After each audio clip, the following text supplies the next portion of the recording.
ಅಂತೆ ಕಣೆ. ನೀನೆಲ್ಲ ನೀನಿರೋ ಕಡೆ ತಾವೇ ಬಂದು ಬಲೆಗೆ ಬೀಳ್ತಾವೋ ಏನೋ. ಅದೇ ನಿನ್ ಬಿಟ್ಟು ನಾವೆಲ್ಲ ಬಂದಿದ್ದಿನ ಸರಿಯಾಗಿ 10 ಮೀನು ಸಿಗಲ್ಲ ನಮ್ಗೆ.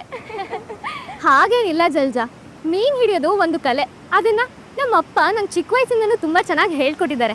ಚಿಕ್ಕ ವಯಸ್ಸಿಂದ ಅಭ್ಯಾಸ ಮಾಡಿರೋದ್ರಿಂದ ಎಲ್ಲಿ ಹೆಚ್ಚು ಮೀನಿರುತ್ತೆ, ಎಲ್ಲಿ ಬಲೆ ಹಾಕಿದ್ರೆ ಸರಿ ಅನ್ನೋದನ್ನ ಕಲ್ತಿದ್ದೀನಿ ಅಷ್ಟೇ. ಅದೇನಾದ್ರೂ ಆಗ್ಲಿ, ನಾವು ಬಂದ್ರೆ ಮೀನೇ ಸಿಗಲ್ಲ, ಅದಂತೂ ಸತ್ಯ.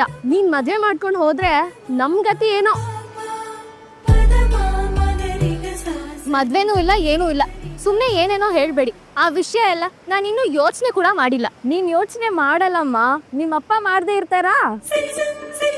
ಈಗಾಗ್ಲೇ ನಿನ್ಗೆ ಒಳ್ಳೆ ಹುಡುಗನ್ನ ಹುಡುಕಿಟ್ಟಿದ್ರು ಆಶ್ಚರ್ಯ ಏನಿಲ್ಲ. ಹಾಗೆಲ್ಲ ಆಗೋಕೆ ಸಾಧ್ಯನೇ ಇಲ್ಲ.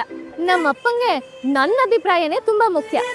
ನನ್ನನ್ ಕೇಳ್ದೆ ಅವರು ಹುಡುಗನ್ ಹುಡ್ಕಲ್ಲ, ಮದ್ವೆನೂ ಮಾಡಲ್ಲ. ಹಾಗಾದ್ರೆ ನೀನ್ ಇಷ್ಟಪಡೋ ಹುಡುಗನ್ನ ನೀನೇ ಹುಡುಕೋತಿಯೇನೋ. ಅಂತವನು ಇನ್ನು ಹುಟ್ಟೇ ಇಲ್ಲ.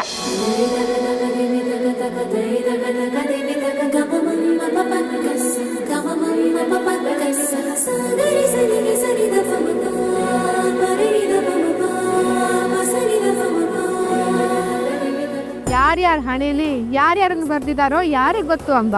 ನಿನ್ಗೆ ಜೋಡಿ ಆಗೋನು ನಿನ್ ಕಣ್ಮುಂದೆ ಬರ್ಬೋದು. ನಿನ್ ಮನ್ಸು ಅವನನ್ನ ನೋಡಿದ ತಕ್ಷಣನೇ ಮರಳಾಗ್ಬೋದು.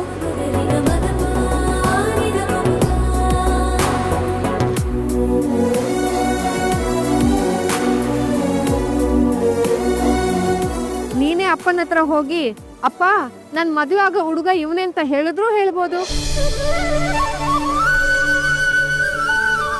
ನೀವ್ ಹೇಳ್ತಿರೋದು ಯಾವುದು ಆಗೋ ಮಾತಲ್ಲ.